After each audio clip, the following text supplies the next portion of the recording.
On June 5, 2025, in Geneva, Switzerland, staff members from Doctors Without Borders (MSF) convened at Place des Nations to advocate for impartial humanitarian assistance in Gaza.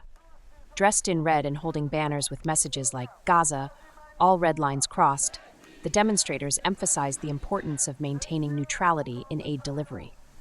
Stephen Cornish, Director General of MSF Switzerland, highlighted concerns over the involvement of private security entities in aid distribution, stressing the need for unimpeded and dignified access to essential resources for the affected population. The rally underscored MSF's commitment to upholding humanitarian principles amidst complex operational challenges. To Gaza, all of the red lines have been crossed. We have a population that has been forcibly starved for the last 80 days. We're not able to bring in sufficient medicine, water, the very basics of life. And even worse, what's happening now is there's a new foundation that's based here in Geneva as well as in the US that is composed of mercenaries working hand in hand with the IDF. Over time, they may be part of the solution, but for now what we've seen in their first 4 operations were attacks on the people who were trying to get assistance. It's inconceivable that there's anything about humanitarian about such a treatment of people. People need not only all the basics of life, but they also need it in dignity.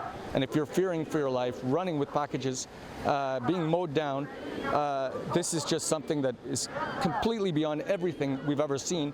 And that's why we've come here today, because we believe all the red lines have been crossed. We absolutely need government pressure from around the world to step up to ensure a ceasefire, to ensure proper aid distribution and an end to this conflict. We need the UN to take its role, and we need an end to this carnage.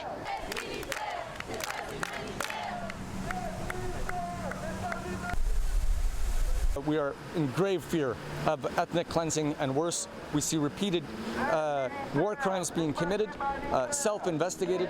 So we need an entire mobilization of the UN system, of political leaders, and of the humanitarian system to be able to re-give dignity to the Palestinian population that is currently being forcibly starved and being forced to run a gauntlet of bullets in order to get bread to feed their families.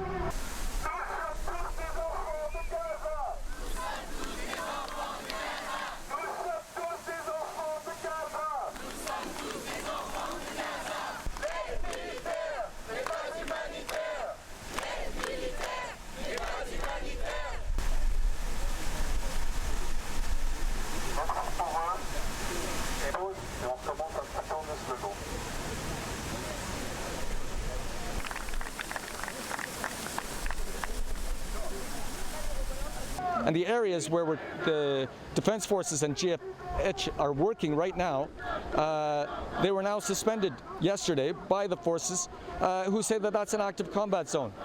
What kind of army would be pushing thousands and thousands of people through an active combat zone? This is absolutely untenable. People need to have the food where they are. These new food distributions only touch a small amount of the population. We need corridors where we can bring assistance through to the whole of the country. We need more humanitarian action. And if GHF and the IDF are going to get their act together, they're going to have to change and do things in a very, very different way and very, very soon.